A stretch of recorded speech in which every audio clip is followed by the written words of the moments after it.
بسم اللہ الرحمن الرحیم۔ روحانی وظائف فیشن کے معزز سامعین و ناظرین، السلام علیکم ورحمۃ اللہ وبرکاتہ۔ ایک خاص عمل کے ساتھ آپ کی خدمت میں حاضر ہوں۔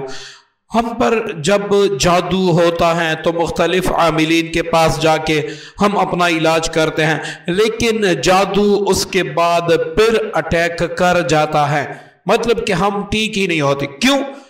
جہاں پر ہمارا جادو دفن ہوتا ہے ہم نے اس جادو کو نکالا نہیں ہوتا۔ جب تک ہم اس جادو کو دور نہیں کرتے تب تک جو عاملین ہیں وہ ہمارا علاج تو کر دیتے ہیں، لیکن یہ ہے کہ وہ ہمارے جادو کو ڈیفیوز نہیں کرتے۔ اب اگر آپ تھوڑی سی ہمت کریں، آپ خود جادو کا طریقہ سیکھ لیں کہ میں نے اس کو کیسے دور کرنا ہے، کیسے میں نے اس کو ڈیفیوز کرنا ہے، تو انشاءاللہ ساری عمر کے لیے آپ ٹھیک ہو جائیں گے اور آپ خود سارا کچھ کر سکیں گے۔ معزز سامعین، جیسے کہ آپ اسکرین پر دیکھ رہے ہیں، یا علیم علمنی یا خبیر اخبرنی بحق انا اعطیناک الکوثر، یہاں بحق کے بعد آپ نے سورہ کوثر مکمل پڑھنا ہے۔ اب اس کا طریقہ نوٹ فرما لیں کہ اس کا طریقہ کیا ہے۔ آپ نے رات کو باوضو سونا ہے۔ سب سے پہلے آپ نے اپنا حصار کرنا ہے۔ حصار کیا ہے؟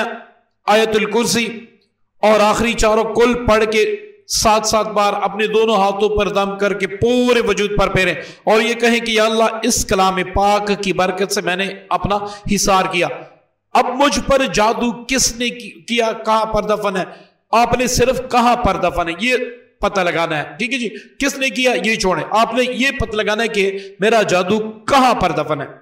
آپ نے 211 بار یا علیم علمنی یا خبیر اخبرنی بحق انا اعطیناک الکوثر، یہ پوری صورت آپ نے پڑھنی ہے۔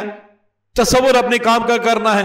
جب 211 بار مکمل ہو جائے اس کے بعد آپ نے دعا کرنی ہے کہ یا اللہ اس سورہ مبارکہ کی برکت سے، آپ کے اسماء اعظم کے مبارک کی برکت سے، یا اللہ میرا جادو جہاں پر بھی دفن ہے وہ مجھے خواب کے ذریعے دکھا دے۔ اب آپ جب تک نہ سوئیں اس وقت تک آپ درود ابراہیمی پڑھیں، بے شک 10 بار پڑھیں، 21 بار پڑھیں، لیکن اس وقت تک پڑھیں جب آپ پر نیند کا غلبہ ہو۔ پہلے تو پہلی رات میں، ورنہ دوسری رات میں، ورنہ 7 راتوں تک سارا ایسا آپ کو نظر آ جائے گا جیسے کہ ٹی وی کے اسکرین پہ سارا کچھ نظر آتا ہے انشاءاللہ۔ معززین، اگر آپ جادو کی وجہ سے پریشان ہیں اس کو ضرور کیجئے گا، فائدہ اٹھائیے گا اور مجھے بھی اپنی پیاری دعاؤں میں یاد رکھیے گا۔ اللہ حافظ۔